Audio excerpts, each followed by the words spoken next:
Is Balatro worth our time? We're about to find out. Welcome, everyone, to episode 218 of 1 Hour, 1 Decision, 1H1D. I am Chris. And I am Tom.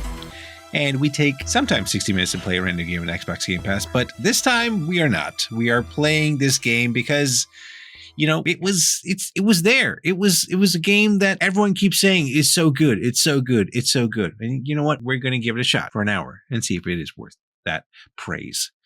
But Balatro, developed by LocalThunk Incorporated, came out in February of 2024 for the PC, PS4, PS5, Xbox Series consoles, Switch, mobile, and that includes Apple Arcade, Google Play, and the iOS App Store. Thorough, very thorough release. And as of this recording, most recently to Game Pass. So that was a lot. And I played this on the PC. It was a minute 106.13 megabytes on the PC. Tom, what about you? I thought it was small on the Series S, where it's 426.93 megabytes. Ooh.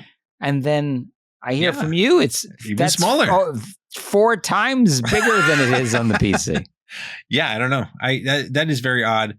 This gives me like Xbox Live Arcade vibes in terms of, like, you know, I don't know if you if you remember, like, there had to be a certain size for these games to be released, and it made sense because at that time people didn't have as great internet connections as they do now. Maybe some still don't, but that's besides the point. And yeah, it was kind of cool to see all these little games that came out that people developed. And, well, what kind of game is this, Tom? I put roguelike deck builder. Ooh. I don't know why I put this, but I put first-person poker hand building roguelike. Because you kind of are looking at it in first person. The cards are laid up on the floor. You don't have a hand in there, but it is. I don't know. Anyway, I'm just I think you just want it to be difficult. A little difficult, maybe. Maybe I did. You're right. Now let's talk about that game loop. So you make poker hands to score chips, and then you beat the ante in X number of hands to advance. Yes. I wrote score the most points with the cards dealt. I mean, yes. Yeah, it's possible. It's possible. That's the the premise of the game. I mean, it is certainly a more succinct way of putting what you need to do. Yeah. All right. So let's maybe go a little less succinct with our likes then, Tom. Well, I will say it is, just like your description, surprisingly easy to pick up and play. Yeah. It is not, there's no cutscenes, there's no fluff. You get into the game quickly. It teaches you the rules as you go. Mm-hmm. It gradually increases the number of mechanics as you play, which is the right way to teach someone a game. Do not try to give everyone all the mechanics all at the beginning. You will lose them. Yeah. Yeah. It's, it is. Yeah. You do jump right into the game, and that tutorial was pretty decent. I think it kind of walked you through the premise of the game because, like, from all I've seen of this game, like, people are like, oh yeah, it's this poker, you build poker decks, but like, or poker hands, but it's like, you don't play actual poker, and you're like building this deck and it's roguelike. I'm like, wait, what's going on? So, like, I appreciate that there was a decent enough tutorial to kind of walk me through the whole process of how you build these decks, how you build hands, and what each hand costs, or not costs, but how much each of these hands will net you in chips. So yeah, I appreciated that. And and this game is tiny. This is one of my likes here as well. It's a very tiny footprint on your computer or your console, because hard drives are precious. Your drive space is precious. Yeah. When you talked about the Xbox Live Arcade games, I was like, we also didn't have a whole lot of hard drive space back then. True. So that's was true. Part of it as well. Yeah, absolutely. What else did you like here about this game? I think the retro art style reminds me a lot of our childhood when we would play like those Windows-based card games like Solitaire. It just has that kind of charm to it, which I think is a good choice. They definitely could have done it with a more modern look, but something about using that retro look works here. Yeah, absolutely. And I think to add to that, I think there's even the options, a way to even add more of like a CRT filter onto it, so that you have the little banding and things like that in the screen. Which, kind of cool. They knew what they were doing with the retro look. So kudos to them on that. And I also like the when you're going through the options, the ability to speed up the game. So there's a way to do that. And because, when you first play through it, the cards are dealt kind of at a pretty slow pace, as well as the when they rack up the points, so at a pretty slow pace too. So you can go up to, I think, like 4x or something like that, the speed. And then the other neat thing is you can turn on high contrast with the suits. Oh, so it's super helpful, when you're trying to figure out between like clubs and spades. So and even like hearts and diamonds. So like I think it's the clubs that gets to be blue, and then the diamonds get orange. So it's a nice little way to help you distinguish. Because with these poker decks, sometimes you need to know, like, do you have a straight? Do you have a flush? Do you have, and so it's important to get that right when you build them out. So I do appreciate that. And like, it definitely has like kind of the casino vibe in the way that things get like the points get racked up and stuff. I could see where someone who's got that kind of gambling itch can get like, ooh, they see the shiny sparkly stuff happening, and get that little dopamine fix from that. So what else you got there, Tom? Well, no real money lost in this, right? That's true. It's not gambling.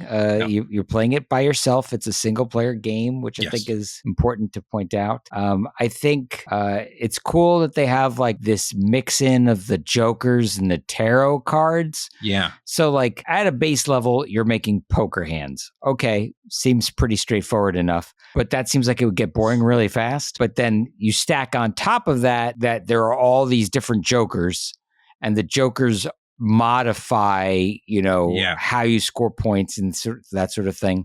And then you have tarot cards, which also add modifiers, and you can have both modifiers going at the same time. Mm-hmm. I think having that rotating set of modifiers that change from, run to run is a good way to give variability in each game. So Yeah, and just to add a little color, like, so you can have up to 5 jokers on hand, and then the tarot cards are like kind of like a one-time use.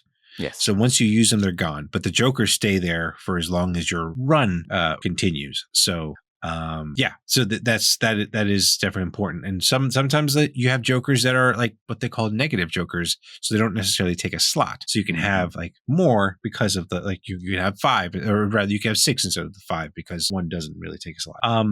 I also thought that though it could be kind of repetitive, the lo-fi soundtrack just kind of like, just kept you in kind of a chill vibe. You're just kind of there doing your thing. And, I guess it kind of takes the edge off a little bit in terms of it being a roguelike and the pressures of being a roguelike that there are. So, but there was definitely a good feeling for me, or when you build a hand, you're not really sure with the math and all that stuff, and winning by the skin of your teeth to get the ante or the blind for this for that. So that was important that I was able to get that good feeling there. Anything else here, Tom, that you wanted to talk about in our likes, or shall we roll the target? I think I did have that you're able to continue from your last autosave. Oh, okay. So you can, you're not stuck to the run, right? Like in a lot of roguelike games, what ends up happening is, when you complete the run, you're fine and you can start whenever, a new run whenever, but you're not always able to like stop in the middle of a run. But in this you are. So I do appreciate that, especially if you're doing well. You wouldn't want to necessarily give up if you're doing, well, but Cool. Then shall we roll into our dislikes? Yeah.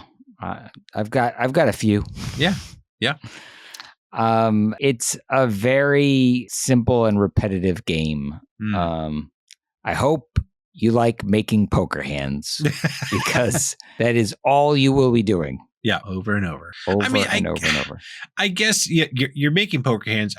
I guess the variety comes with, because you do have ability to discard cards to build a potentially better hand for yourself. And like you said, the variety also comes from the jokers that get implemented or added, and which you have to like purchase. That's the other part of it too that forgot to mention is after every round you gain cash that you take that cash then to purchase either new cards or new jokers or new tarot cards. Or I think there's something else there too, like a perk of some sort too that you can enable. But unfortunately, like my time being like, oh, let me just amass all this cash and then I'll just like save it for later. Silly me. I just forgot that this game is a roguelike because then I lost everything. So I didn't realize that, like, I thought that this was a rogue light, not a rogue like. And so you start from the bottom again. And that was unfortunate because then all my cash was gone. All the decks that I've acquired and stuff like that were gone. So that was really frustrating. Losing stinks. Really stinks. So yeah. I likewise put it's a roguelike, so you have to start over when you lose. Yeah. And then I added so the autosave that my game created for me caught me in an unwinnable state. So yes, I could resume from my autosave. Right. But where it autosaved, I couldn't possibly win from. Yeah. So I had to just dunk it and start over.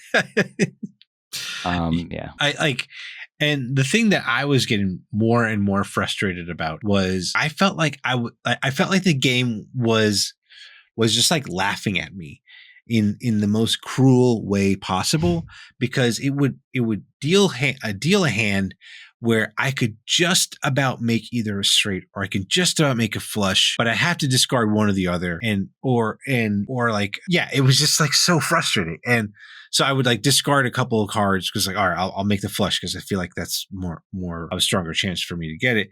And then it would just give me some other random crap. I'm like, this is so frustrating. Like it got me so mad when I was dealing with that.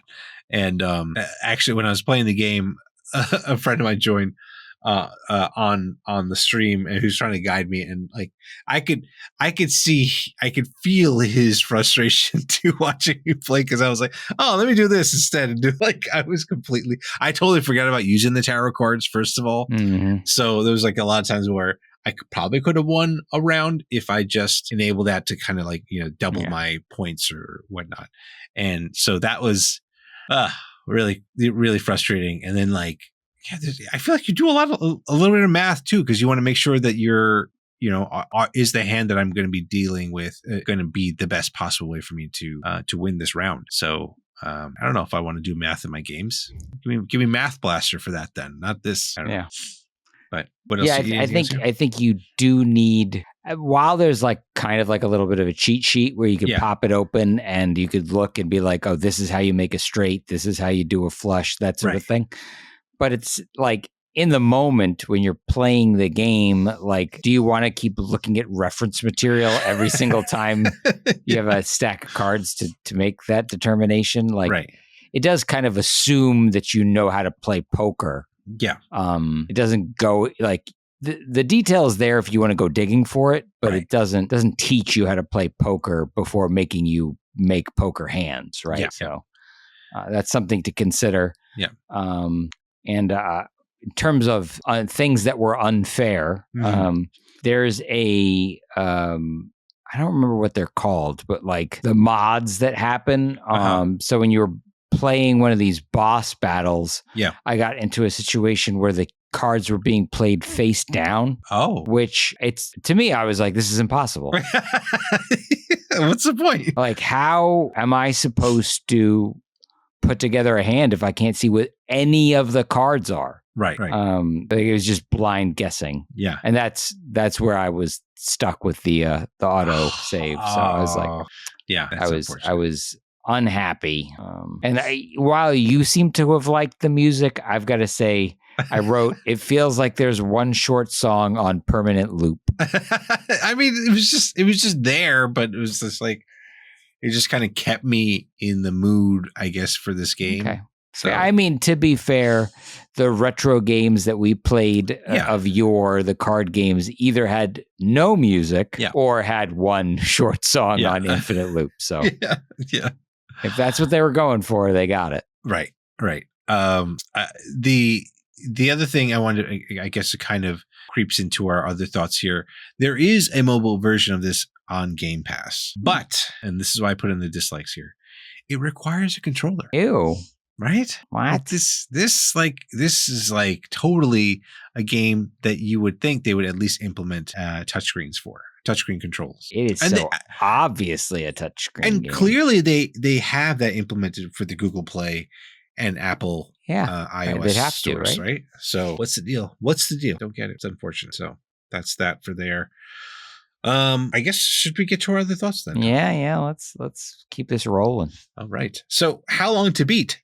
Says this game takes about 7 to 40 hours to complete. What? Well, the 40 is probably for me, but I guess if you're a good deck builder, you should be able to breeze through this pretty quickly. So, what? The one thing I will kind of quickly go backtrack. This game is like built on poker, but like the one thing I really enjoy about poker is like the bluffing, and you can't do that. I get this is not a poker game. Yeah. But like that's like the one kind of cool element of poker that I'm like, I would love to have had in this game too, in some way, shape, or form. But obviously you're not going up against other people, you're just going up against a number. So I get it, but I'm just just a little sticking point there. It is xCloud capable and it does have cross saves. So there is that. And unfortunately you need a controller for remote play. Ridiculous. What you got, Tom? Well, we talked about it earlier. It got lots and lots of nominations for the 2024 Game Awards. Yeah. It won both Best Indie Game and also Best Mobile Game. So, there's a reason that we're playing this here on Game Pass. Yeah, right? I found out that like Tetris, the only way to finish Balatro is to do so well that the game crashes. Oh. So you can beat the game insofar as you get to a point where it kind of enters endless mode. Okay. Not unlike Tetris. Yeah. And then basically you get to a point where the score that you need to beat crashes is a bigger integer than is savable in the memory. And that crashes the game. So it's not unlike Tetris where like you get to a high enough level and then half the screen is invisible. And, Okay.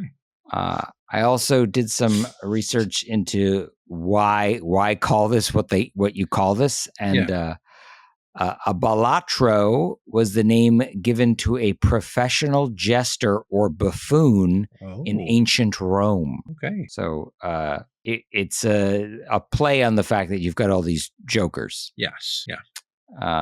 It's built by a single developer called LocalThunk, who is from Canada. Oh. And this individual has remained anonymous. Oh, wow. So despite being able to winning all these awards and stuff, has kept their true identity a secret. Very cool. And sent the publisher to go accept their rewards on their behalf. So, okay.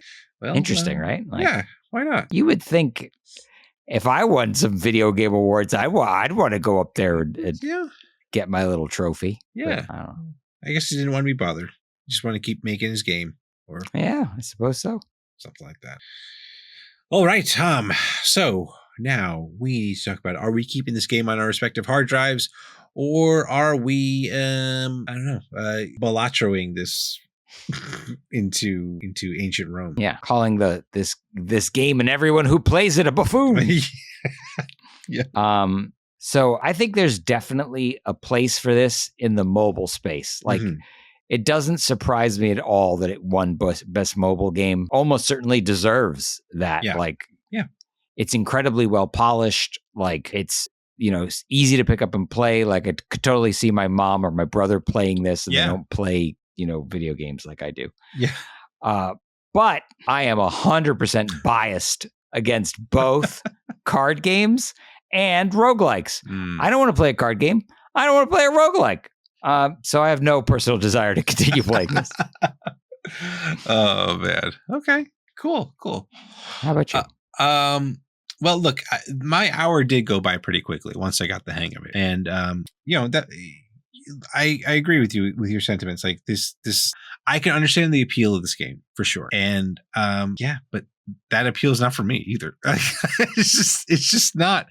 I don't know. I mean, I like poker. I don't like roguelites. I don't like deck building. So it got 1 out of the 3, and so. But didn't do the poker so well. It didn't do the poker so well. Didn't keep your favorite parts of poker. No, which was a shame. But it is what it is. But you know what, Chris? This is what you get. Yeah. This is what you get for putting your thumb on the scale. I did, and making us play something that But I wanted to give it. I wanted to give it a fair shake. I think we gave it a fair shake for an hour. I think and honestly, like, it's good. Yeah. Like if you like roguelikes, if you like building decks, if you like card games, like you probably love this. You probably eat it up. Yeah. I'm just not that person. Yeah, same. So maybe this is for you, but it's not for us. All right. So those are our thoughts on Balatro. Let us know what you think of this game. Follow us and say hello on Blue Sky at 1H1D, on Twitter and on Threads at TC1H1D. Shoot us an email at tc1h1d@gmail.com. Check out our next streams on Twitch at twitch.tv/1h1d. And hey, if you're watching this on YouTube, maybe send us a comment down below. Maybe say how wrong we are that we are hating on Balatro. We need to give it another chance. We won't, but you could try to convince us in the comments. Why not? 1H1D is part of the QTV network, and if you like any great gaming content, check it all out at quitthebill.com/network. Are you ready to go back to having the Xbox surprise me button? Yes, my thumb is off the scale this time, so we are ready to go, and we are ready to hit that surprise me button and figure out what we are playing next. So here we go. Oh, this is a game it's bittersweet. We're going to be playing Ghostwire Tokyo. I don't understand why it's bittersweet.